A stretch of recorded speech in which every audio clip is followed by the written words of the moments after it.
Hello and welcome back to the Undercut podcast. We're back to review the first Grand Prix of the year, the Australian Grand Prix. I'm your host, Jesse Billington, and joining me once again is none other than Mr. Thiemo Albers-Daly. How are you? Surprisingly refreshed and awake after that. Although I gotta say, it was a lot better time-wise for me than last year. That was a mess last year, I think. Had the fun crossover slash clash on Saturday of Phoenix, Arizona, and Melbourne, Australia, because Formula 3 started during the IndyCar race, which was a bit baffling that they managed to do that. But aside from that, pretty smooth sailing. How are you? Yeah, not doing too badly. I missed Phoenix, so I ended up watching that on the highlights. And F1, um, the Sunday, I knew it was my granddad's 90th birthday party, and I was like, it feels a bit rude to get up at 4 a.m. and be sort of tired and groggy for the entire day. So I checked, and essentially, as soon as Sky finished broadcasting the entire Grand Prix, they just start it again. So I was like, perfect, 7:45 alarm, and a reasonable time to get up and watch it all. So yeah, didn't miss anything in that sense, which worked out quite nicely for me. And as a result, got to work on Monday, still feeling quite refreshed and raring to go. Chiara, what time were you up to watch the Grand Prix? Obviously, we're joined by friend of the podcast, returning guest, fan favourite, Chaos in the Paddocks, Chiara Martin. What time were you up on Sunday? You know what? I didn't go to bed the Oh, whole weekend. I didn't go from media day onwards. I was just, my body was on Australian time because I just came back from California. So essentially, I had the weirdest jet lag in the whole entire world because Australia from Huntington Beach, where I was, is like 19 hours ahead. and then you sort of add additional That's one hours way to of it, doing don't it, I you? suppose. Would Yeah, you I be just made bed? it worse for myself. I stayed awake, so I did all of like the late shifts in a sense that I was also covering IndyCar parallel to the feeder series and F1. Just didn't go to bed. That's a hefty There's a one. method to your madness. I'm not sure I'd recommend it, but there's a method to it. Oh no, kids, don't do this at home, but Don't try this at it, home. it is what it is. Yeah, will not be repeating that. But with our tired and weird sleep schedules out of the way, we'll dive into some general notes from the weekend because, of course, this was our first outing with a new set of regulations, both aerodynamics, engineering, engine-wise, mechanically, every aspect of these cars is brand new. And of course, that brings with it a new way of going racing. And yeah, it isn't about all-out speed. It's more about spreading a ceiling of energy across 300 kilometers in the most efficient way possible. Not necessarily the fastest, not my words, the words of Andrea Stella, who agrees that it's not going to be quick. I can see F1 either lifting the energy cap or bringing in a tighter energy cap of deployment so that cars aren't charging so much, just in a bid to try and make things interesting. And Formula One's broadcast feed also needs a lot of work. Graphics were missing and rarely used. The TV direction was abysmal, not something we've suffered from in Australia previously. There were fights going on that we just never saw. We were proudly told that there were 120 overtakes this year over last year's 45. However, the replies to the tweet hailing this are still being hidden by Formula One as they are posted. So, obviously, a lot of controversy and opposing viewpoints. Still, 120 overtakes, and we saw very few of them. And my overall thoughts on the pace are certainly shared, I feel. I think it was one of those things you're not going to get it right first time out with such a big change, and there were always going to be notes for improvement. And I think at least the silver lining we can take away from this is that lots of mistakes were made. So in theory, they should be fixed quickly. So then I don't know if China's soon enough to get them all sorted, but in theory, we know about them sooner, we get them fixed sooner, everyone can be happier sooner and find something else to complain about instead, as is always the way. Yeah, I think certainly when it comes to the broadcast side, though, that will get tidied up pretty quickly. Once they understand when it's worthwhile displaying, like the new battle pack of graphics, when you can see sort of driver battery charges, deployment, and so on and so forth. Because there's a lot going on there. But I mean, IndyCar have very seamlessly sort of added in their sort of battery charge status, battery deployment, and it's easy. And F1 have sort of gone, what if we just drop the ball? Hold Chaos. on 1 minute.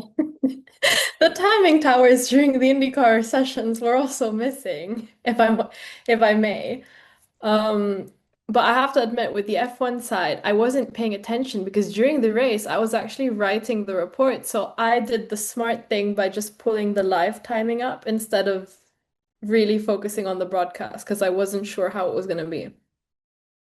Yeah, the broadcast I think too, version. from a fan perspective, you're just watching the you don't know how much action is going to happen. I think everyone was a bit uncertain of which way this is going to go, so they might have had a bunch of stuff prepped, but then when it got time to displaying all of it, there's just sort of a blind panic going on in TV stations going, what do we put up here? What do we not? And everyone is in that meeting afterwards going, okay, we do have a couple of things we might need to work on.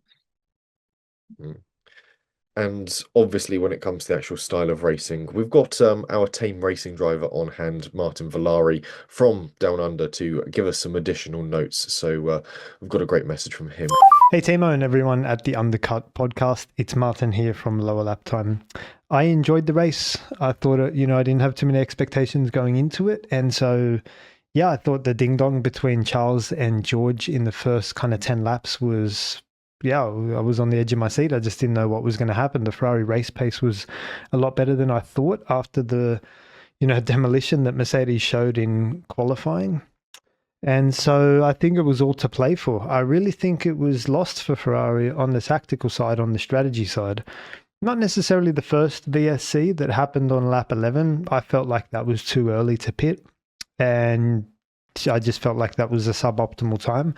But when that Cadillac was parked on the entry to the pit lane, Ferrari could have anticipated a VSC and pitted both their cars then. Instead, they went down the pit straight, and then the pit lane was closed when they wanted to come in later. So I think that was their big opportunity to really take the fight to Mercedes. And so, nothing new there for Ferrari, is that they have a habit of making strategic errors. But in general, I thought, it is what it is now. Like, they're not so much of a spectacle in qualifying, but I feel like the racing is exciting to the extent you've got lead changes and it's different off the line. Like, you don't know what you're going to get. And yeah, I guess what you don't want is one car or one team just dominating the whole race. Yeah, that's where it becomes a bit, as long as there's a race happening, I'm okay with it. But I think in qualifying, we have lost the expression of what it means to push for a hot lap. And that's a shame. But let's see, there'll be some cool tracks like Monaco's, Hungary, some twisty ones like Singapore, where it will be back to more technical driving and less about the battery. Unfortunately, we just got to get through these, these difficult ones where the battery is a limitation, unfortunately. But I hope that helps. And if you had any questions, just drop me an email or send me a message. Cheers, guys. So yeah, interesting points from Martin. I think some views that are echoed across the F1 fan base at the moment, both from a technical standpoint and from people just looking for a good race. But with a good race seemingly under our belts, we'll dive into a bit of analysis as we go through it team by team. Starting with Mercedes, George Russell qualified on pole, finished first. Antonelli qualified second after a very scrappy Q3 that's FP3 even that saw his car have to be rebuilt. He can thank Max Verstappen for buying him some extra time there before going to stick it on this front row of the grid alongside his teammate in qualifying and would bring home the bacon for Mercedes' first 1-2 finish without Lewis Hamilton involved since maybe like 1955. Yeah, there we go. Someone remembered the statistic. An The impressive. Italian Grand Prix with Juan Manuel Fangio and Piero Carufi, which is, I'm sure, what Chiara was about to say. I wasn't born yet. Wasn't born for another 5 That's days. always my answer to that. But Thiemo, I'll let you kick off with your thoughts on Mercedes' performance over the weekend. Pretty solid is probably also the understatement of the podcast. Antonelli, I think, impressed me more than Russell did, just because we know what Russell's always been capable of. He just never had the proper chance, aside from last year, a little bit more to properly demonstrate it. Whereas Antonelli, like you say, has just massive crash at FP3, and you're wondering what's going to happen then. aided a little bit by Verstappen. I think he still might have made it out had Verstappen not uncharacteristically crashed. Not his fault. The car just didn't like him. And then for him to just throw it into second place and then lose it at the start, as Russell did, but then make it all the way back up to second and not be a million miles away from Russell either by the end of the Grand Prix means that even if, and big if I still think, because we've only had one race, it's just Mercedes out in front this year. Russell's not going to have it all his own way, and we might have the fight that we were hoping for last year between Piastri and Norris, where instead of it being one driver wins one race, one driver wins another, it's more 2014 Rosberg Hamilton of there's going to be some slicing and dicing going on, and when that goes wrong, you've got Ferrari right there, and I think you've got the potential as well of with Ferrari being right there and Verstappen when he gets back up there and potentially Piastri, when he can make it to the start of the race, they'll be in there too. And you'll get to see Russell and Antonelli fighting then, which we haven't really seen too much of before. You get little flashes of it here and there, but we've not had proper Leclerc Verstappen 22 style combat, for example. So there is a lot of fun potentially to be had, but also it's going to be interesting to see what impact, if any, the new compression ratio has when that comes into effect in June. And if we don't go to Bahrain and Saudi, then we will only have about 5 or 6 races total before that takes effect. And if that has a big effect, Mercedes might want to make hay while the sun shines because it might not be so easy going for them after that. So lots of exciting potential here, and I'm just trying to be cautiously optimistic and not get ahead of myself. Yeah, if we aren't sort of slotting in that opening couple of rounds in the Middle East, it does hamper Mercedes' ability to bank points. But at the same time, they seem quite confident they should be able to pass this sort of operating temperature compression test. So they could be all right and not have too much pressure on them. But yeah, Russell, I think, is very much sort of much like a likeness. We've seen this all before from him. Great driving, and also his ability to very quickly get up to speed with the idea of this is no longer about simply driving a car quickly. This is about managing energy deployment across a long period of time. This is very methodical, clever thinking from him. And I think it's a style of racing that suits him just as much as flat out wheel to wheel stuff does. But again, his Russell's ability to work off of consistency and regularity, I think, is going to be his huge forte coming into this. Even if we see a change in Mercedes sort of regulations and it hampers them a little bit, we could see him still sort of have a strong enough lead going into the latter part of that. You've only got to look at his previous seasons to see what he can do with just simply finishing in the top 5 every single weekend.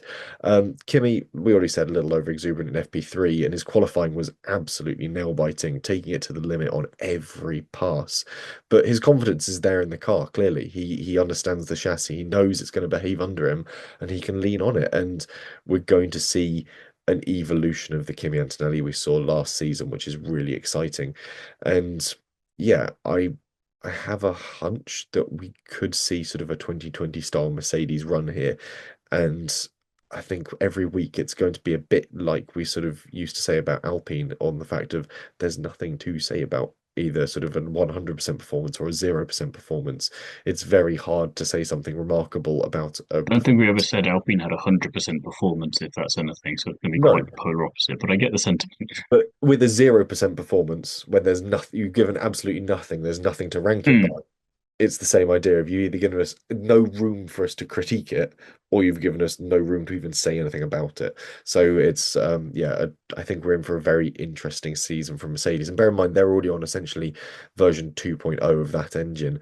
Mercedes have had the chance to sort of already the engines I think they took to Spain were sort of a very early prototype of the series. They then had different ones through Bahrain. They were already testing stuff when obviously conflict started in the area with Fred Vesti out there still running Pirelli tests as well. So I think we've seen sort of an evolution of that engine arrive in Australia, which is why I think we can be confident they've got a strong run at the rest of the season from here. I don't know if Chiara's about to shoot down my theory. I'm not going to shoot down your theory. I mean, I think I said this at some point last season. I think this year is the year that George Russell genuinely has a chance to fight for the championship. We saw it with Lando last season, where okay, it's either going to be him or it's not going to be him, and if he misses out, he's it's going to be a while before he actually has a chance to fight again. And I think now we can see that with Russell, because Kimi Antonelli is very young. I have to agree with Thiemo, where Antonelli impressed me more than Russell did, because I knew as well that Russell had it in him. So my eyes were more focused on Antonelli, especially because when he just looks so young standing next to Russell. So in a way, your eyes automatically pulled to him, but also because he's so young, and after that crash, I was concerned that it was going to be a horrible race for him because he wouldn't be able to get him, get his mindset or, calm down. So I was very impressed with qualifying and also the race. But also, he's young and he has a lot of guts. So he's going to still have to, iron out those creases as we go. So I think it's going to be quite a promising season. We'll see. I have hope. I'm going to be the optimistic one here and hope for Mercedes, partly because I'm German. It was nice to hear my anthem. And as well, Kimi Antonelli, P4 in Australia last year, was the only rookie to survive that melee, and Exactly. then betters it by 2 positions the following year. So not bad going. Again, year two for him. So even if he doesn't win the championship this year, I don't think anyone's too concerned about, oh, I don't know if he's ever going to get it. He's still probably going to be only about 14 by the time that this season's over, so he'll be fine. Yeah, there's plenty of scope for him to sort of keep at it, really refine his form. And it's not to say that his form needs a great deal of refining. His ability to sort of, certainly coming in the early stages of this year, reset his sort of his view over a weekend. Once you've had that sort of moment, get back into the rebuilt car and immediately be on it for a qualifying session is the sort of thing you sort of expect to see from a very experienced driver. And watching Kimi sort of sit down with that cool head, get back into the car and go out and absolutely nail it through the qualifying sessions. Even his sort of Q1 and Q2 runs were hot and competitive. It was never a case of worrying if he was going to make it through to the next round. He's obviously done a lot of work with Mercedes, with himself over the winter break, and I think we're seeing a really important and interesting growth from that. Meanwhile, when it comes to growth, personal resolution, Ferrari. Hamilton qualified seventh, Leclerc qualified fourth. Both would improve on their grid positions, Hamilton taking up 3 places to move to P4, and Leclerc edging one further forward to finish P3. Thiemo. 20th consecutive season, Hamilton has led a race. New statistic unlocked, first time in F1 history. Even when he's not on the podium, not winning, he's still somehow breaking records and creating them in the process. That's not bad going for him in his second year at Ferrari. And I think despite this, the questionable strategy call, I'm not concerned about them overall. They just, to me at least, seemed a bit slicker. I think you'll disagree with me slightly, Jesse, on some of these points, but the race engineer relationship seems to have gotten over the low bar of last year. So I'm not saying it's perfect, but it's definitely moving in the right direction. They seem to listen to each other, both Leclerc and Hamilton and the team. And, it was one of those things where I think don't underestimate Mercedes at your peril, and they sort of did. I don't know if they weren't expecting the tyres to last as long as they did, or if they were just hoping that they could catch them on pace, or what the reasoning behind not pitting when Bottas retired was. But it didn't come across as the usual kind of Ferrari blunder for me. So I don't mind it. And Hamilton, after the race, he seemed really happy with everything. He was like, yeah, I could have gone a bit longer. I'd have been happy to do that. I reckon I'd have got Leclerc in about 5 more laps or so. I just needed a bit more time. He wasn't downbeat at all. And Leclerc, raring to go. I think at the start of a new regulation set, again, difference is I think he's actually properly ready to fight for a title this time if Mercedes have enough of an opening to enable him to do that. So again, my whole thing for this podcast is going to be cautious optimism for Ferrari, I think, which is going to be nice. Chiara's shaking her head at me, so I'm going to have to Let defer me to her. have hope. Let me You can have have hope. hope. You will go for it. You take the emotional risk and I'll emotional be the damage ray of for me. sunshine over here. It's fine. Please do take it from me. I don't trust it yet. I've been here before. I mean, they were very negative about it.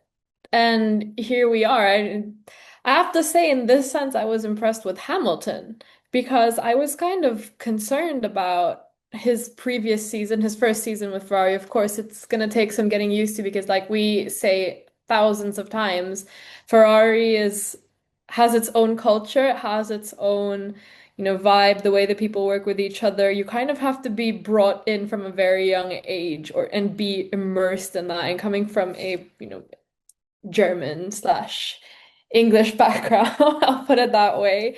And you're coming into Ferrari, I almost felt like he was very out of place, especially because he just wasn't matching up to how Leclerc was. And this was the first time I was impressed with him being with Ferrari, where I said, okay, this could go somewhere. It might not lead to another world championship like he is hoping for or has said, but Thought you just said you were going to be the hopeful one.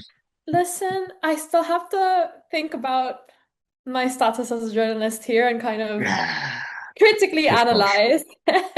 But yeah, it was the first time I saw him actually be a part of that team and I think feel good about it and not as concerned and stressed as he was last season.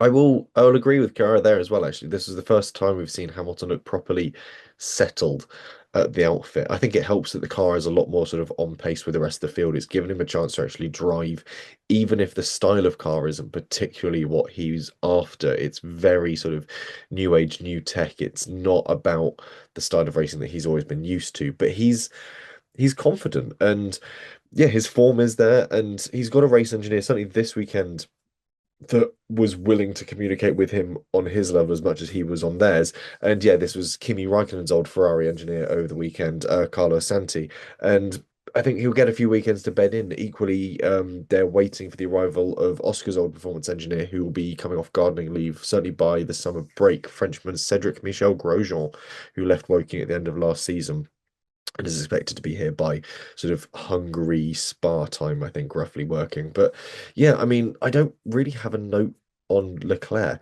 He's just much like Russell, hit the ground running, ready to absolutely give it his all this season and throw it about and see what can be done with these cars. A lot of these drivers were trying to find out how you race them for the first part of the Grand Prix. And I think that's why we possibly saw this over exuberance as everyone went, well, let's see what happens if you go side by side. Let's see what happens if you go dueling with them. Where do we end up energy wise afterwards? And yeah, you get a very exciting first half of the Grand Prix where 3 or 4 times a lap you've got Russell and Leclerc swapping positions. But the problem is everyone's doing that, and by the time you get to about half race distance, everyone's also run out of energy, and it's sort of a bit of a stalemate to the end. But yeah, Ferrari's sloppy strategy, much like I think Martin mentioned, they should have really pitted a bit earlier, or at least pitted one guy. Split your strategy. This has been such a strong error of Mm. Ferraris for the past few seasons, is they always fail to split strategy. And sometimes it works, sometimes it won't, but it means that you're never condemning yourself to fail twice on the same reason. And it's just baffling that they haven't learned this. They aren't feeling bold enough to try this. But at the same time, first race of the season, there's no point gambling a huge amount until you figured out everything else. You might as well just make it the absolute safest call possible. Know that you're coming home, sort of locking out the rest of those sort of top four positions, bank the points and go from there because you know that McLaren aren't really going to get close to touch you. Red Bull is a long way off, and that's about it. No one else is really even close to being a problem. And yeah, just I think that's the thing, right? If the other two teams catch up at any point during the year, never mind anyone else, you want to at least have the most points that you could have possibly had. And I think, as much as you could have had the risk with that strategy, P3, P4, if that's a bad weekend for Ferrari this year, that's, we'll take it. And I think that's why I personally didn't mind the strategy call being what it was. I know Hamilton came on the radio as well to say you should have split at least one of us, on the strategy front. Um, but I think was the it was the occasion where you could get away with it the most. Like you say, it's the first race of the season. You learn and you don't make that mistake again, fingers crossed, necessarily. And I wonder, just finally on Hamilton, if part of the reason that he's rejuvenated as well. I mean, we don't know how much he knew beforehand anyway, but definitely after this weekend, if he is even more rejuvenated, is because it's Mercedes he's going up against. The ultimate sort of satisfaction. I'll be the hopeful one here, Chiara, again. Um, Imagine if he gets to beat Mercedes, this kind of Mercedes with Ferrari. The championship would be a great thing after that as a way to do that, but just to be at least toe for toe uh, with them, that's got to be pretty fun and pretty motivating. And go, yeah, you're doing your best without me, but look what I can do to spoil your party. I think it's interesting to see what or try and figure out what's motivating Lewis at the moment. Obviously, there's sort of the promise of another title, another run at that sort of top step, and he seems to still be very friendly with Mercedes. I don't think he's got this idea of a rivalry with them that's something he wants to try and usurp, or the fact that I don't think he's annoyed that he's left or he's upset with Mercedes having left them. We still see sort of the behind the scenes clips and the bits on social media from the other teams where he's still hanging around the Mercedes paddock. He's still getting on very well with Kimi Antonelli and he still respects them as an outfit. I don't think that he's being motivated by spite of Mercedes. There will be an element where he goes, "Oh, it's fun. I'm racing against my old team. It's sort of the ideal scenario of where I could be." But it's not the key thing that makes Lewis Hamilton get up every morning is sort of the bitterness. He doesn't operate off of bitterness. He's not built like that, I don't think. He's very zen. Yeah. That's what he is. So he minds his own business. So I mean it's good to be friendly, but a part of me also thinks it's because maybe he's nearing the end of his career, so he's just trying to enjoy everything and take every moment in. Yeah, there's no point in sort of darkening your final days by sort of going around being a sourpuss. You might as well sort of enjoy the sunshine and rainbows while you've got them. And I think that's a healthy mindset for him to Maybe employ. Sergio Perez should take some notes from him then after how he was this weekend. Yeah, We but can that's talk about him later, but that's quite a compare and contrast, I think. yeah, he's only upset because he's being made to race Liam Lawson again, something he famously hates doing. But anyway, we'll get to them in due course. Meanwhile, McLaren, Piastri qualified fifth and would not take the race start. Meanwhile, Norris qualified sixth and would finish fifth. And yeah, gutted for Piastri, a really inconvenient torque spike. They have not got that Mercedes engine bedded in. You can tell they're a customer team that don't have this experience of how the engine behaves on a dyno, how it behaves yet through a charge cycle and yeah, suffering with it, sort of reading out that it's got 0% battery and then generates some in that first sort of lift and coast braking zone as you sort of do a lap to the grid, at which point it goes, "Oh, I've got battery now. Do you want it?" It deploys it all onto cold tyres and backwards into a barrier. It would have been really interesting to see if he could have stretched more out of the chassis than Lando could, who was struggling to chase down Lewis by the race's end. But I think the tail end of that battle between Lando and Max epitomizes the races that we'll see certainly for the first third of the season where it's sparkling at the start and then flat once everyone's out of battery. And I'll try not to harp back on about that same point, sort of team after team, because I think it's going to be the defining appearance of races from here on out. The Pirellis, though, from judging by how the McLaren seem to wear them, they seem to always understand tyre wear, looked very firm and unforgiving, but last well. So that was why a lot of teams were just sort of getting to the mediums and going, well, we could one stop this if we need to. And once we get power lasting to the final 15 laps of a Grand Prix, it'll be an interesting second half because then we're putting a lot more stress into those tyres. Melbourne was just a case of waiting for it to end under stalemate, I think, for certainly from Lando's point of view. Yeah, he was in a different postcode to Lewis by the end of that Grand Prix. The gap to him was ridiculous. I go back to what Chiara was saying earlier. You know, if Norris hadn't won the championship last year, then again, I know it's only one race, but this would indicate that this wouldn't be the year for him to have another attempt at it. And in terms of defending a title, gonna be tricky for him. Piastri, we just don't know what he's capable of this year because we've just not seen him in action, unfortunately, just yet.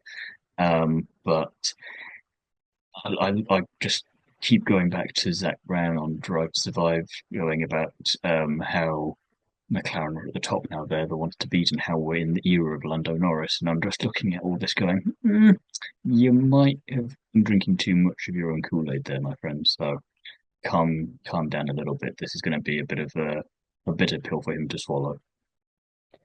I was writing the re well, no. When Piastri had his accident, I wasn't writing the report. I was actually making coffee and, I was minding my own business, enjoying my 40 minutes of freedom before I had to lock in, and all of a And the sudden universe I decided, hear. no, you're not. I had the pre-show, like the pre-race show on, and I was, making my coffee, minding my own business. All of a sudden I hear, oh no, so who's at the wall? And I was like, wait, stop, one moment. So I like ran back to wherever my laptop was and I saw that. I was like, great, how am I going to explain this situation now? And it's so bad, but I think my heading was Hometown Heroes race ends before it even begins. I'm sure I'm not the only journalist who wrote that headline somewhere. It was not a good weekend for Aussie or Aussie adjacent drivers on that part of the circuit. I'm looking at you, um, Formula 3, with your two Prema drivers ending the race early on Saturday. I was Just very did not go thankful well at not to all. be writing that report, but I was watching it and I feel bad because I made someone practice doing a live session using that one too. So Brutal, but good we way didn't to know learn. it I was think gonna happen. between those two, Piastri, and then I don't know if either of the two of you saw the final Australian Supercars race and how they just did not make it past the first corner without Actually, I smashing each other into I pieces. have to say It was not a something. good My day for that. driver won. My driver in the Porsche Cup won in Melbourne, and he's Australian, so we'll give him that. You Harry found a silver Jones, shout out lining. to Harry Jones right now. Like he was great. He was my only There's Aussie the that bit I can survived. clip for the podcast. There we go. I can call someone out. It's nothing to do with F1, but it's on the F1 podcast. Excellent. This is the lengths we go to be happy for Australia. No, there's probably. How did any of the Australian drivers do in IndyCar? I can't remember off the top of my head. Not great, particularly. Willpower crashed. We had to Scott stop Yeah, Dixon watching the didn't race. win. yeah. I had Okay, to so stop It didn't watching go it well. to jump into F3. okay, rough for Antipodean Lando drivers. was Lando. Like Lando, I wasn't paying attention to him at all. I don't know, he got lost in the mix for me. Even though it wasn't that bad, he was somewhere. I just wasn't paying attention. Yeah, just almost an Think you could be anonymous forgiven weekend. for that. Yeah, and almost an anonymous one for Lando. Meanwhile, at Red Bull Racing, Verstappen qualified 20th in a very surprising turn of events and would go on, though, to finish P6. Hadjar, meanwhile, qualified third. Remarkable opening weekend for him, right until the moment that he DNF'd and obviously succumbed to the incident of having a Ford engine, being a bit of a wet belt bandit.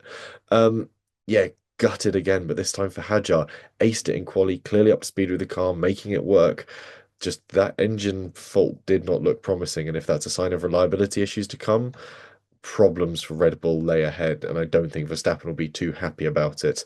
He'll be very happy though that he's making great headway with his GT and sports car racing career outside, and yeah, keeping himself at least cheery there. Yeah, well parked though, Hadjar, so at least managed to find a nice sort of marshalling gate that they'll be able to back the car out through fairly quickly. Max's quali spin, though, annoying. That rear lock and under rotation as the car looked like it was trying to harvest more than expected. Trying for sort of listeners, trying to put the way this would have come about is if you've ever driven a hybrid car and you can feel that it's regenerating off the brakes. In road cars, it can be a bit vague on the pedal and sometimes can be a bit snatchy, which is fine because you're on road going tires, maybe trying to sort of work with about 200 horsepower. Multiply the speed, the snatchiness, remove the grip, the balance, and increase the power that you're trying to deal with, and all of a sudden you end up with Max Verstappen's incident. And I think I can't remember which commentator said it best, but even Max Verstappen's cat-like reflexes could not catch that one as it went round on him. But Red Bull's still with a lot to learn, clearly, and trying to sort of settle down a new powertrain to them, one they're building entirely themselves with the electronics coming from Ford and a gearbox of their own. But Max was able to race back through the field quite happily and find a happy place for that car. But I feel that that position that he reached is very much sort of the ceiling of it based on pace if you've got a sort of hampered starting position. So if he feels numb from this weekend and finds it very artificial, could this be his last season? I don't think so. I think he'll see out his contract. But if he does leave at the end of the year, and we'll get onto them later, Racing Bulls have two very, very capable drivers in what is possibly their strongest lineup ever now. In terms of, we've always just seen one driver be much better than the other in that team. That you've got two very solid drivers there now. So if they did need to replace Verstappen, they've got a good couple to choose from. Hadjar, also possibly now, for the first time in a long time, Red Bull's strongest lineup. I won't say ever just yet because again we've only had one race and Hadjar did DNF even though it wasn't his fault, but it was like you say a brilliant qualifying from Red Bull's second seat's best qualifying since Spa 2024. But much like Australian drivers at the Australian Grand Prix, Hadjar doesn't seem to get on well with it either, unfortunately. But at least he made it longer than he did last year. So I'm guessing at this rate, 3, 4 years down the line, he should finish a race. We'll see. You just reminded me of what I said when I saw him DNF, and I was like, oh no, is he ever gonna finish an Australian Grand Prix in Formula One? Because he won that in F2. If anyone remembers that, that was a Hmm. brilliant win from his side. So I felt really, really bad, especially because he did look quite strong, and I was interacting with a lot of Isaac Hajar posts saying, "Oh my gosh, I think this is gonna be the season we see, somebody be better or like be as close to Max Verstappen's performance as possible in comparison to previous teammates." Well, in comparison Just to not this previous weekend. teammates. Oh Yeah, yeah, in yeah. comparison to previous team, it's just not this weekend. You maybe peaked too soon on wanting that to happen. And everything You else I want manifested to too say will hard. be said much later on in the podcast because it involves another team. But but yeah, I mean, Max was it was unlucky for him, of course. Like this is out of practice to see him have issues this early on in the season. We saw it happen at least maybe once or twice, somewhere in the middle, somewhere down the later races. But having that happen ASAP was kind of a shock for everyone, but it is what it is. Be But also good though, get the big issues out of the way early so you can hopefully fix them sooner. And also from 20th, he still finished in sixth. He wasn't exactly having a bad Grand Prix in terms of performance. It was a bit of a what if, but he still managed to get right up behind Norris, which if you're Norris, you've got to be a little bit cheesed off of he'll get over it. Everybody will get over it. Yeah, I think get the issues out of the way early doors. It gives all the teams time to sort of certainly not in the first sort of opening triple, but maybe by the time we sort of get back from maybe Canada, for everyone to sort of go, okay, So we'll have an 8 week things break like to sort all of the issues out behind the scenes, so it'll be fun. there's every chance that we could have Imola and Portimao slotting back in, and I think Portimao will be very interesting because it's an unproven circuit that doesn't see a great deal of racing in between. Imola, different story. I think it'll be interesting to see if the smaller, lighter, nimbler cars are any good around Imola. And that will be the real sort of acid test as to whether or not the regulations have even gone in the right direction and whether all of this was worth it. But Red Bull out the way, we move from there to the midfield, and the midfield starts with Haas these days, or at least for the opening round it does. Ollie Behrman qualified 12th and would finish 7th, a very strong showing from him. Meanwhile, Esteban Ocon succumbing to the usual Haas strategy of qualifying 13th, finishing 11th, and basically being pit immediately to put on hard tyres and left to deal with it. I'll let Thiemo start this one. Not much to say, to be honest. I think both drivers looked really fun fighting the Grand Prix. Ocon versus Gasly, we always love to see it, and I hope we get a lot more of it. Behrman sublime and was essentially best of the rest. No real notes. I know Ocon's strategy could have been a little bit better, but I think that particular bit of the midfield, that dancing around the bottom end of the top 10, there was a lot of movement there throughout the entire race. And I think he could have easily been in P10 or P9 had the race finished a few laps sooner or gone on for a few more laps. So I think that's going to be where one of the more interesting talking points for the year is going to be with the midfield and who gets points, what the movements there is like, and that sort of thing. So I think it has quietly and cautiously optimistic for them this year. I would like this to be the year that they at least get onto the podium once. That's going to be my inner Chiara being channeled there on the bit more hope front, but I dare not say any more than that. Yeah, I think Hey. yeah. Behrman carrying on his incredible form from last season, though, I think is something we do love to see. Ocon and Gasly consistently knocking seven shades of shit out of each other until they both run out of energy. In every universe, they will find each other and have a battle on track, and I think that is a glorious thing to be celebrated. It would almost certainly have been wiser for them to have pitted Esteban 20 laps to go, lighter fuel loads, he would have had the duration needed, and he had an enormous window back to Alex Albon at that point. He had about 30 seconds because the Williams was not getting any quicker and certainly was not losing any weight mid-race. So he could have easily boxed back, not lost track position, and then had the soft tire advantage to fly out to the back of Gasly and try again, even if he was down on electrical power. So was Gasly at that point. He would have at least had a tyre offset, which might have given him a chance. It's a good start, but if Haas have got this sort of consistency to them, they cannot be this cautious again with their strategy for another season. They lost out a lot last year by chucking Ocon onto hards early and forgetting about him. I don't want them to do it again if they're finally operating at a level we can see them performing well at. Much like Ferrari, you're gonna have to throw caution to the wind every now and then and do something with your But strategy that what is if next time is the time the strategy works? 60% of the time it works every time. I don't know what to tell you. It's get better strategists. Chiara. Eh, they're not gonna do that. No, but one thing I do have to say is Ocon needs to start watching his back because, of course, he moved to Haas last season. It was the first time, and he was constantly being outperformed by Ollie Berman, who was a rookie at that time, and it's still happening now. And I have a feeling if this goes on, his time there is not going to be as long as I would hope it would be. I don't know. Ocon, like for me, Ocon is one of those drivers. I know it's still the first race of the season, but I feel like he's one of those drivers who really needs to watch their back right now. Like right now, especially with all of the young talent coming on. Because it's getting really impressive, especially if you look at how the rookies have been performing, like the new rookies that actually came. They could look elsewhere. Yeah, Behrman is providing a huge threat against sort of Ocon's tenure there. If Haas have to keep a driver for a bit longer, they're more likely to pick Behrman. And you look at the crop of rookies coming through that are lining up.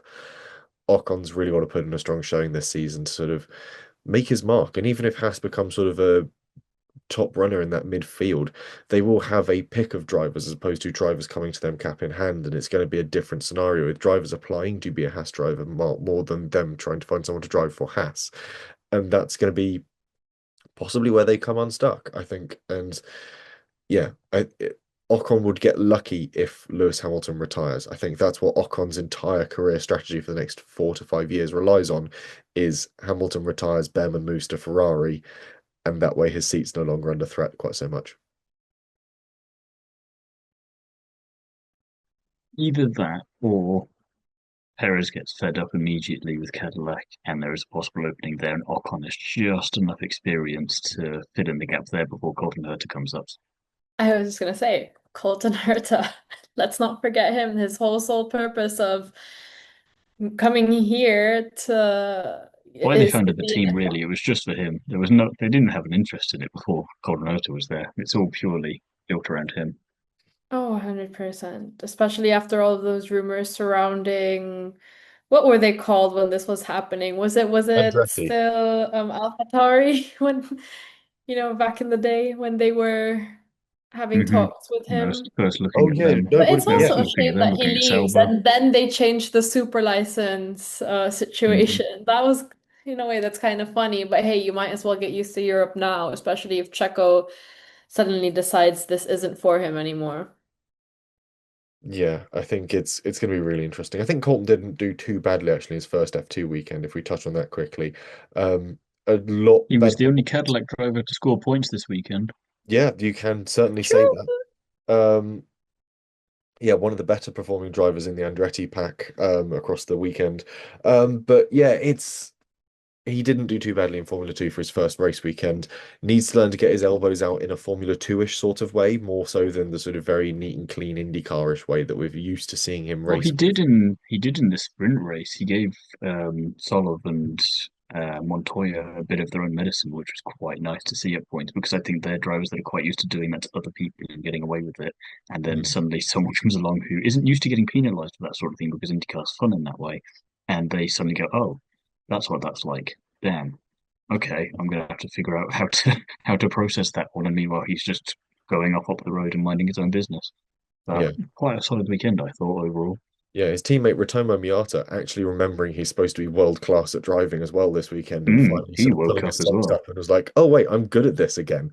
And that was nice to see actually Ritomo going, oh wait, I enjoy doing this. I enjoyed seeing that. So I maybe was high tech high wins. on the Rotoma Miata train last year, and I was not rewarded for it. But I'm glad I stuck with him because if he can continue that this year, then my investment will have paid off.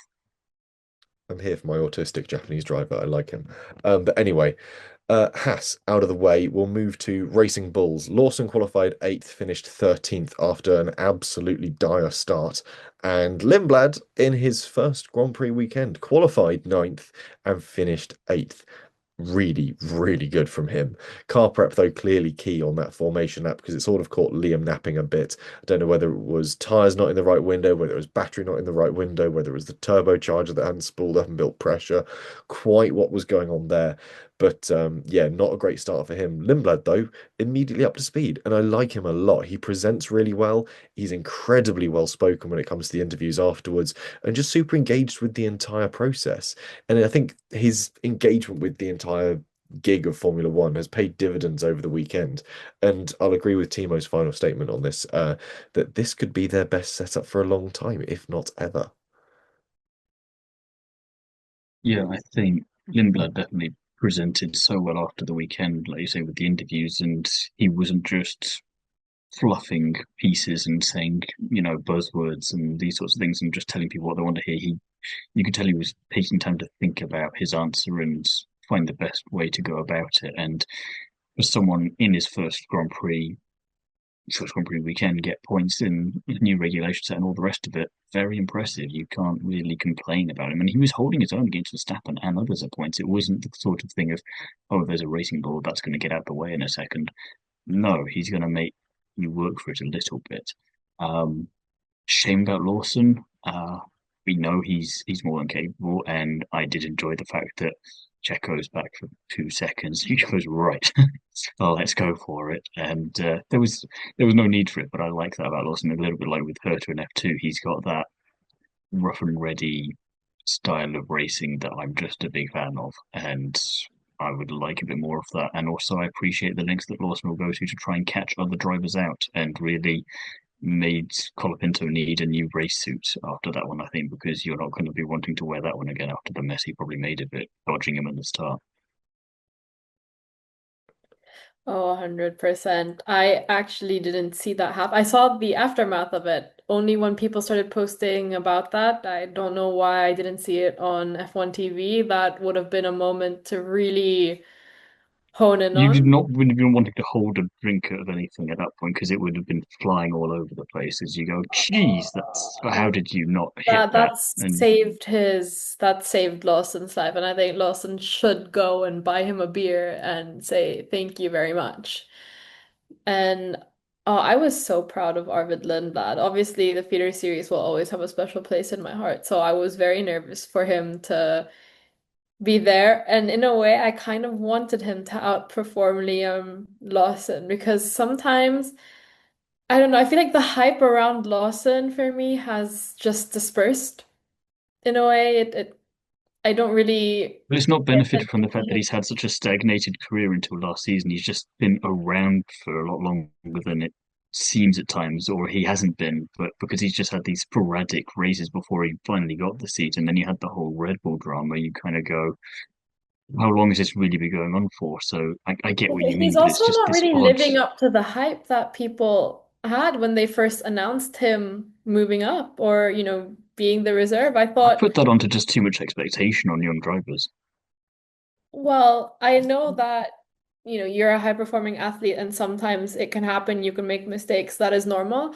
However, when they happen so constantly or I feel like he's not improving at all. Okay, Red Bull was a whole different story because that car is a little bit, we all know the lore behind that. But I feel like at this point now you're with he was the most steady with racing bulls. So he should know this, the ins and out of this. Okay, we have the new regulations and everything, but you if Hamilton was able to settle into Ferrari that fast, I feel like he should be able to settle in now. And I feel like he's still jumpy. I don't know if that makes sense. No, there's a little bit more to sort of refine with Lawson. I think on the one hand we can praise the fact that he has this very sort of aggressive get to it racing attitude, but that can also be framed as still having a few rough edges that need to just be sort of chamfered off a little bit. There's a lot about the way that he constructs his weekends that's just needs a bit more polishing up. And I think that Lindblad might be the motivation to do that this year. I don't think Hadjar really posed a great threat to Lawson last year, bar sort of on a couple of weekends. Hadjar only got the call up because they'd already given it to Lawson. It sort of seemed like a case of we'll just try the next guy. And I think Lindblad, if he's able to extract this level of high performance each weekend, it's going to ask that bit more from Lawson, and it might be the step we need that really polishes him up. Which takes me back to Timo's point of that would really give us one of the strongest Red Bull sort of quartets we've seen for quite a while. If the competition between Lindblad and Lawson pushes them both to find a new ceiling, it would be really interesting to see. But I think he's still a good racer. He sort of drives on the seat of his pants. He's very intuitive in the way that he does it, but at times there are just sort of moments that let him down a bit more. And again, a bit like Timo said, it's tricky to try and judge him because he seems to have a career that's somehow both a rookie last year, but was also sort of 3 seasons old by the time he had made it in as a rookie, because we'd seen him sort of jump in for the odd race here and there, and he had sort of been away. He had done a season in Super Formula and sort of done really strongly there, and then sort of comes back to Formula One, and we expect him to reappear, and he doesn't, and he does, and he doesn't, and he does, and then eventually we finally get him. We're like, you're almost old news at this point, but we're also referring to you as a rookie, which is sort of a very strange process to go through. And I imagine for him also, that's not an easy process to try and sort of barter with yourself mentally. So it's, yeah, I think there's still a lot being asked of him. And I think this year we might see just the happenstance of the Red Bull paddock, the Red Bull School of Learning, under its new guys with Laurent Mekies at the top of it, really give him a chance to sort of buff himself up to a higher shine. So a lot still to look forward to from Lawson, a lot still to look forward to from Audi as well. Hulkenberg qualified quite nicely, 11th, but failed to start with technical problems, leaving him stranded in the garage. Bortoletto, though, showing that the pace is definitely in the car, qualified 10th and would finish a very nice ninth. Obviously, no real net gain there. Well, actually, no, technically net gain because he had Verstappen come past him from way behind, but lost Hadjar from ahead of him. So kind of mixed results. And But Piastri. and Piastri lost from ahead of him. So yeah, kind of an odd one to try and pick apart for Bortoletto, but the pace is there. Points on Lost debut. one, gained one, and lost one, so gained one. Yeah. Ultimately, it's points on debut for Audi. They've obviously got a good setup and an interesting car mechanically. It sounds notably different to all the other V6s we've got on the field. They obviously arrived and said, right, we're going to build our own engines. And unlike Aston Martin, have a wind tunnel that works as well. So, yeah, unique package. Yeah, Bortolett did a brilliant job throughout that. There were points where I think it was one on Gasly in particular, they were punching each other, and Bortoletto was just looking at, all right, I'll just go and take the pair of you then, by all means. But then you saw them swapping positions. You saw Ocon and I think Kimi was coming through at that point, possibly, and all of this. And then you suddenly see Bortoletto and P9. You go, where the heck did you come from? And then you just sort of stayed there and you go, fair enough. And shame for Hulkenberg. I think he would have been well in that fight as well, and probably would have robbed Gasly of P10 had he been around. So, um, more cautious optimism from me about Audi, but I think out of the two new teams, as it were, they are definitely the stronger of the two. I was so happy for Bortoletto. I couldn't even care less for Nico Hülkenberg other than feeling really bad for him. Well, let me have my moment. Like, I knew that it could go 50-50, and that's exactly what happened between Hülkenberg and Bortoleto. You had one perform really good, and you had one not even start. But now you know a little bit of what to expect. Of course, the inconsistencies are gonna be there, but if Audi come on this strong, where you have their young driver in the points, and then you can just imagine what Nico Hülkenberg could have done. I have hope in him, don't get me wrong. I mean, of course, I see him all the time, but I have a lot of hope for this project.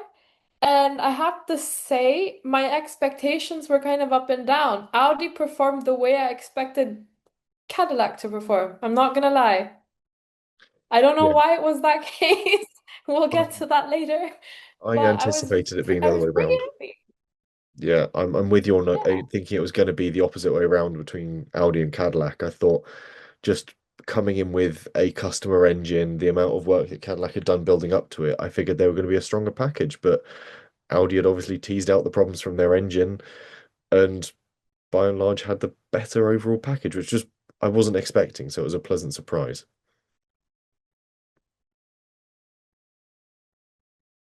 No, no more I to mean, add on what better Audi. way to start?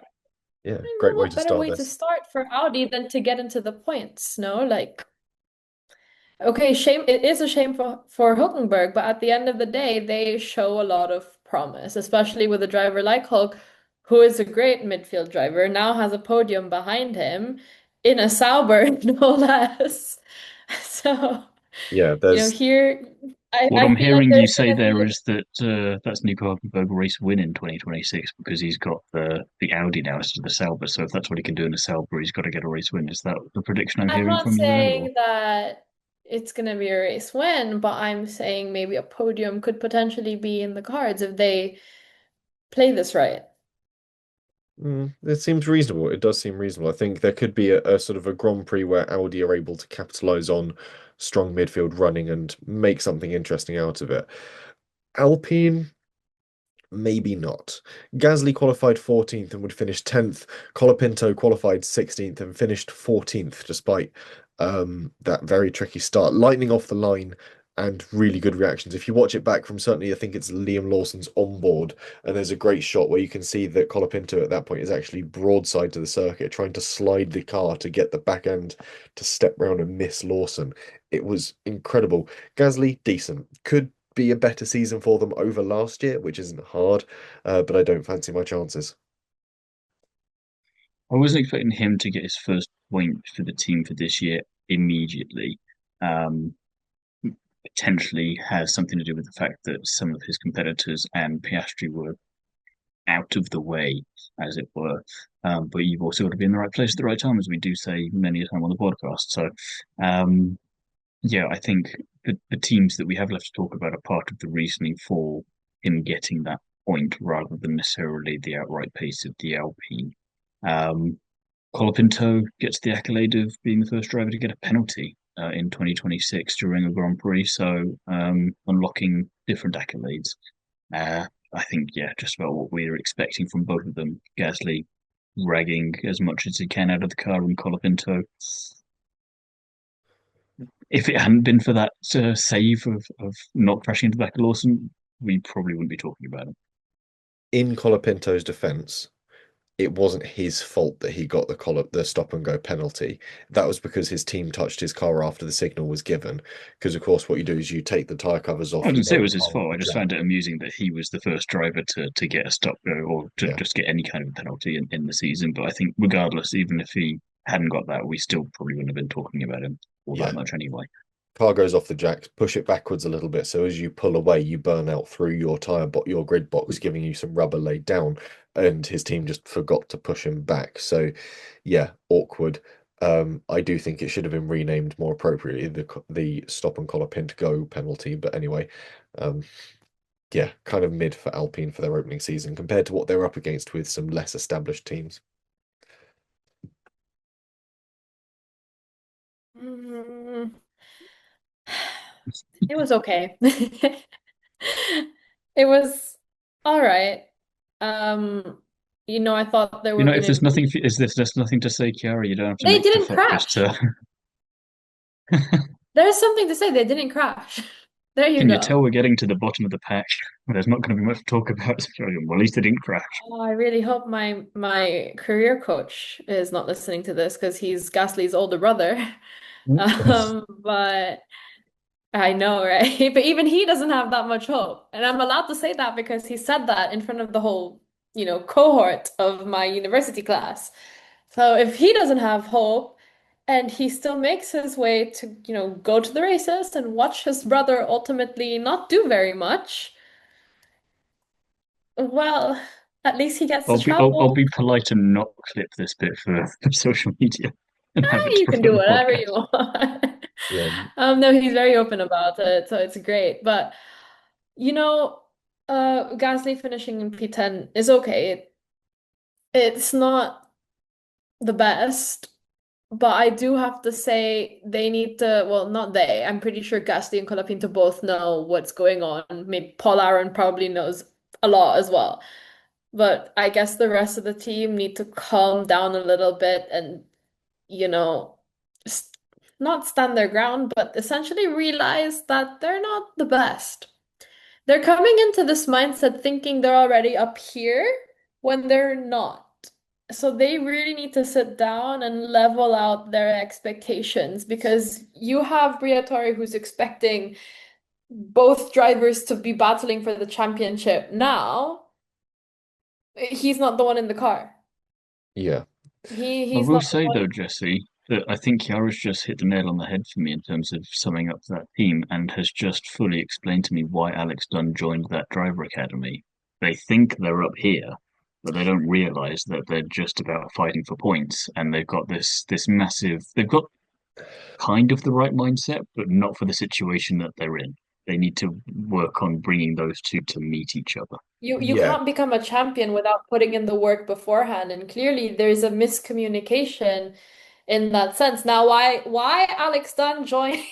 Have a funny story to tell about this actually.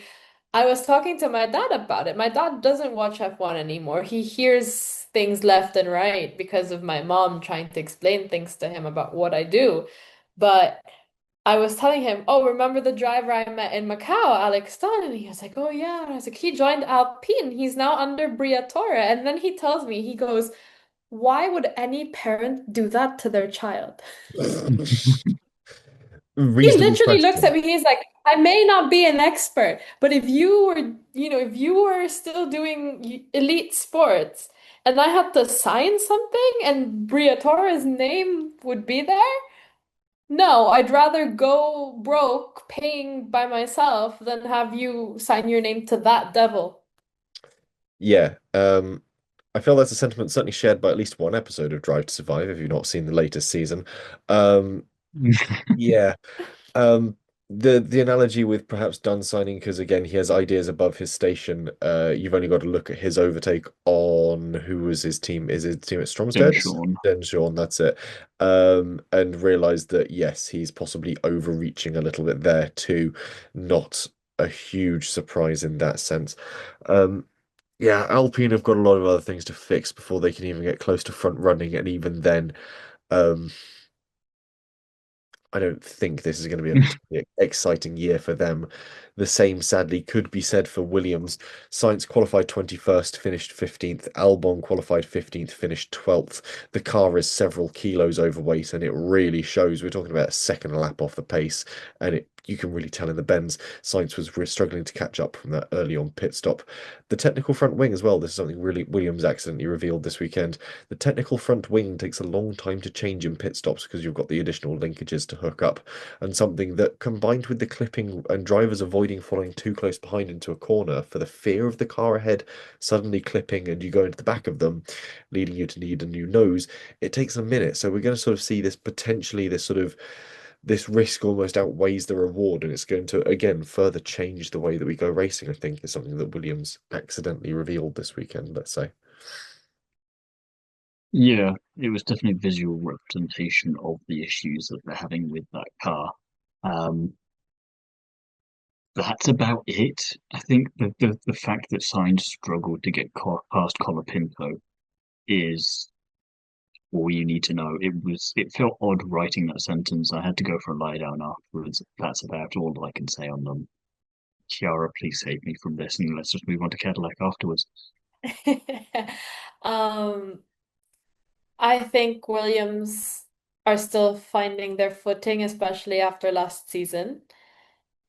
So what's gonna happen is we're gonna see them kind of restart everything and find their mojo is probably the right word. Mm. I mean, we saw it last time out that It's a little bit like a mini They McLaren in the sense that they kind of develop and improve throughout the year instead of coming at a get-go, and they haven't really figured that part out yet. they So have the it's mindset that Alpine needs, I feel like, if we're going to hark back to well, them. they're doing what Alpine needs to be doing. Yeah, So they're they're the doing, inspiration that Alpine need to be and they taking. have James Vowles. What are we gonna do with Flavio? He's old. We He's cloned James Vowles, and or if you saw photo in the garage at any point, it looked like the guy on his left was a clone of Jonathan Wheatley. I don't think he's trying to grow his own version of him, so maybe we do that and just put him in charge You know what, at of this point, just bring Alpine. Otmar back. Otmar is with Van Amersfoort. I don't know if you guys saw that Yeah, we saw announcement. this. Yeah, I mentioned You that know, in the at this preview. point, that's probably not the Well, let's best. go further back. Let's bring him and Cyril back. See, it all went wrong as soon as they got rid of Cyril in the first place, and they've yet to come full circle in that respect. I like that your solution is bring It's back Cyril Abiteboul, who's still tied to. Is he over in endurance or rallying at the moment? I've lost track of where Cyril Abiteboul's got to. I think he was that rallying is a last time I really saw him, but funny. anyway, yeah, I with feel not. like I saw him. Yeah. Let's do a quick Google. What is Cyril Abiteboul? I swear to God, I feel like I saw him. Cyril Abiteboul. Ah, principal of Hyundai Motorsport. So he's over at. There you go. That's why he was sitting right in front of me. There we go. So I was like, I know this guy. he's part of the Genesis Hypercar program, as far as I can tell. Or has been attached to it at some brief points, and he was part of the Hyundai World Rally team in 2023 as well. So yeah, he's dabbled around. He was also part of the motorsport advisor for Formula 2, which is why they stuck with Mechachrome. So the next time someone's engine goes pop in Formula 2, it's him to blame. With Williams out the way, we finally get to, dare I say, the dregs of the grid. Um, Cadillac, Bottas Q19 and a DNF, Perez Q18, finished P16, though I think he was 2 laps down. And I think best described as Cadillac are lucky that Least. Aston Martin are giving it a go this season. Not great. Perez battling again with Lawson for no apparent reason, 2 laps off the pace. Bottas didn't even get a good stab at things either. A lot still to come, but as we've already mentioned, points for Colton in Formula 2, so there is hope.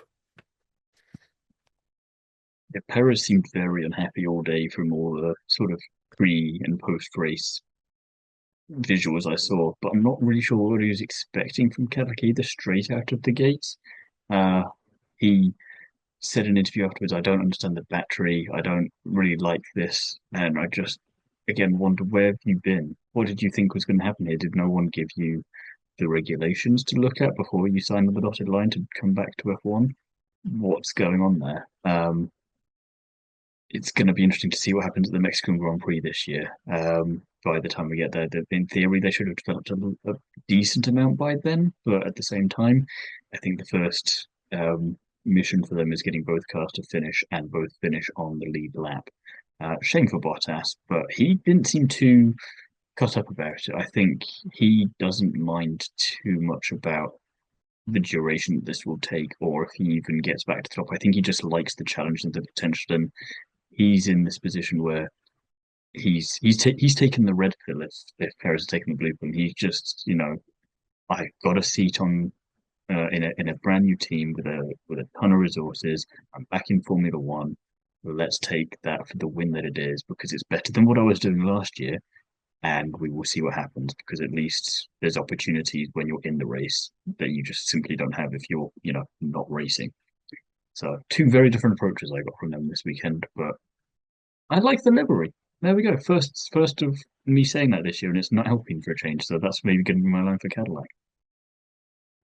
Oh I my like God. the Alpine You livery, were Chiara. I'm just lovely. saying that previously Alpine were doing so terribly, I would only ever say I like the livery, or Kick Sauber were doing terribly, so I'd have to say, well, at least the livery is still cool. Cadillac are now my new version of that. Don't worry, I did like the livery on Alpine. Okay, I'll give them that. But I have to agree. I wasn't thinking about that, but now you put that whole situation into perspective where you have one who's happy to be there and one who has the mindset of Flavio Briatore in Alpine, Hmm. essentially. Yeah. Well, Gasly You and don't agree with Perez. There me? you Did you go. guys not read or like listen to the audio that came out after that?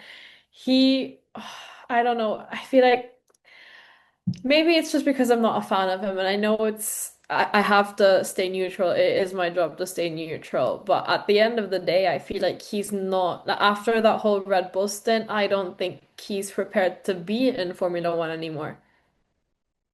I Yeah, feel I like think his time was He definitely fought for up. so long to get to the top, and then when he got to the top, it was different to how he would have hoped it would be, and he doesn't want to have to start from the bottom again, maybe. And I don't know if he Then didn't maybe you realize shouldn't have how joined Cadillac then. well. That's the thing. I don't know if he was expecting or just had hope. He had too much Chiara hope, and thought they were going to be doing better than they were at the gates, and is now had quite the reality check.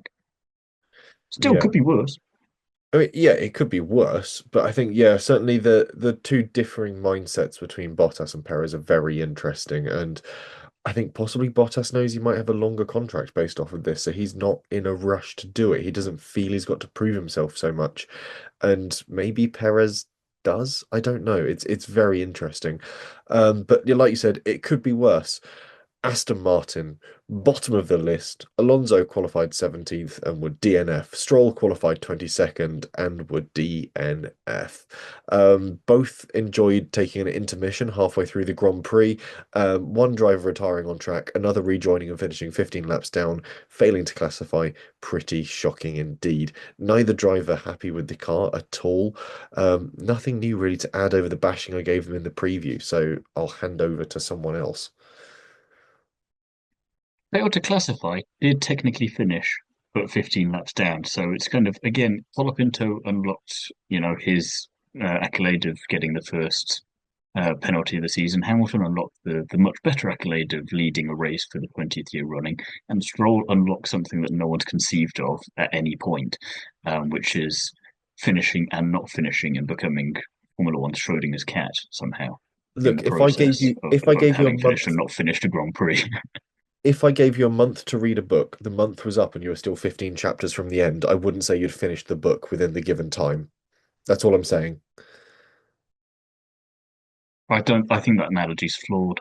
It's Is about what as I'm going to flawed shoot back at that as with. it's about as flawed as Crofty's sweet shop analogy, which you seem to keep going back to and getting wrong every time. That was bloody stupid. Yeah, I don't know what he was on. I don't want to know what he was on. He just made that, if anything, more complicated. And I'm amazed Martin doesn't slap him throw in things at him if commentary. I I would watch that.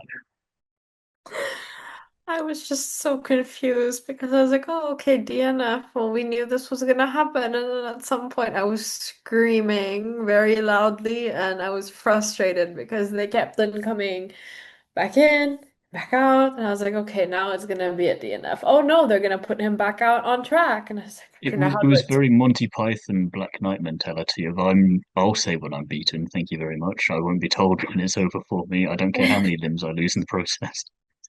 it was very confusing for me because I was nipping in and out of the kitchen making breakfast and coffee for my girlfriend. And every time I came in, there seemed to be a different Aston Martin that had rejoined the race for a brief period of time, somewhat in the idea that maybe if between the two of them they completed 300 kilometers, that would count as a Grand Prix finish. But somehow neither of them achieved that task. But yeah, unfortunately, Timo, we will not be awarding you points because he did not finish the Grand Prix. He did not cover the 300 kilometers He required. finished it. He He didn't just get didn't close. do the entire Grand Prix.